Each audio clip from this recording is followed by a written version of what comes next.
What's up, everybody? What's up, Hokies? We're here with Lydia Haren. She's a head athletic trainer for sport clubs at Virginia Tech, with Virginia Tech Rec Sports. We're talking to her with the second installment of Relaxing with Rec Sports because we want to know more about how we can, take care of some of these muscles and joints that might be aching a little bit more now that we're in this virtual environment, sitting on Zoom calls during classes, meetings, whatever it might be. So Lydia, welcome. Thanks for joining us. Thanks for having me. So what are some of the muscles or joints that we might be using a little bit more when we're sitting in front of a computer screen or TV screen more often than we might be? Yeah. So since we've moved virtually now, a lot of us are like me, like right now I have terrible posture. We're hunched over our desks on our computers, writing down notes. So our shoulders are more concaved and they're rounded, our backs more stretched and our spines being compressed. And so all of these static movements can really have like a big stress on our body and cause aches and pains. And a lot of times, when you're hunched over, like naturally you just want to stretch your back and stuff. And so also it definitely affects the lower portion of your body. So your hip flexors are shortened just sitting in a chair. Your feet are just a 90-degree angle with your hips. And so that can cause tightness in your hips and also in your glutes. So there's a lot of side effects that can come with sitting for a long period of time, but there also are some stretches and exercises we can do to kind of reverse those side effects. So you mentioned like stretching a little bit to take care of some of these joints and muscles that might be getting a little bit more work than usual. What might some of those like stretches or workouts, exercises be? Sure. Yeah. So I'll show you guys a few. All right. So like I was saying, when you're hunched over the desk, right, your chest muscles, your shoulders, they're all getting tightened and shortened from sitting over, doing homework or what have you. So I like to do this stretch with my athletes. It's super simple and very easy to do. So you can just grab like a bath towel, any sort of towel that you have in your house. And what you're going to do is you're going to take them a little bit more than shoulder width apart, and we're going to raise it up. So see how my shoulders are basically in a straight line. They're at 180 degrees. So what I want you to do is I want you to go past that point until you feel a really good stretch and hold it for 15 to 20 seconds. So we're taking it past that point of being a little bit comfortable to more of a stretch, because that's what we need to stretch out. And so once you're going from here, you can also lean over to the side. Let me back up some. But I'm not going and bending my side, right? I'm just pulling, I'm using this arm to pull my left arm over. So that way we're stretching out our lats and we're stretching out our chest. So this is a great chest opener that I love. I do it on my athletes, especially those who've had shoulder pain and shoulder surgeries.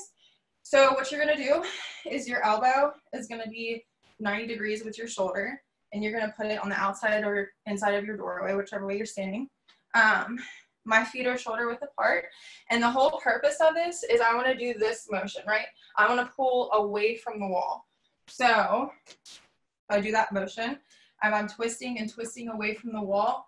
I can feel a really great stretch from my anterior shoulder and my chest. Basically what we're doing is we're just pulling that humeral head out and in front to help stretch that capsule and to help stretch those chest muscles. For our lower portion, I know a lot of people do a typical, let me pull you down, a standard quad stretch where they're just grabbing their leg.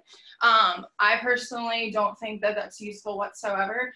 I show my athletes kind of a similar movement, but laying on the ground, where we actually get to open up our entire hip and those hip flexors, those really tight hip flexors from sitting a long time. So basically what you're gonna do is you're just gonna grab one leg, pull it beside you, and then I want you to just walk on your shoulder, on your elbow, sorry. And the whole point is to get flat on your back on the ground. However, the trick is if this knee comes up, I want you to not go as far. So for instance, if I start going back more than this, my knee comes up because my quads are super tight. So just laying in that position, 15-20 seconds for 3 reps is really going to help you stretch out those quads muscles, and I promise you they're going to thank you afterwards. And then my last stretch I have for you guys that I learned in yoga, and again I try on all my athletes, is the pigeon pose. So super simple. You're just going to get into a plank position. You'll just pull one knee in between your hands, and then I just want you to sit into it. So side view of that, see if it can work. So leg in between my hands, and I'm just sitting into it, right? Chest high, and you can sink down low and get more of a stretch. That's just gonna lengthen your glute muscles and help just get a really good stretch, you know, because our butt gets numb from sitting so long because of that sciatic nerve. And that piriformis gluteal muscle that sits on top of it can be tight, and that's what causes sciatica. So it's a great stretch to just stretch out those muscles. I love that you can do all this stuff at home. Yeah. Kind of like do it, like take a break from like class, whatever it might be, or if you have a break during a meeting, during a work day, you can just go and do some of these things. So yeah, and there's no equipment that's needed. It's all just using your body, or use like a simple towel or a doorway. So it's not like you have to go out and spend money and fancy equipment or what have you. And then like also what I like to do is I have like my resistance bands or my booty bands, or like even if you don't have that, but you're sitting for like 30 minutes and you just need to take a break, like get up, do some body squats, like do a minute plank, like just keep your body moving, because it's so easy to get into that lazy routine of like, oh, I just don't feel like doing it. The gym's not open. And so just exercising and just doing those movements, it really does help your mentality as well. Well, thanks, Lydia. I really appreciate it. Lydia Haren, head athletic trainer with sport clubs at Virginia Tech, Rec Sports. Thanks so much for coming on with Relaxing with Rec Sports. Thank you for having me. I hope you guys liked it. Absolutely. Hope you're enjoying the rest of your quarantine. Yes, you too.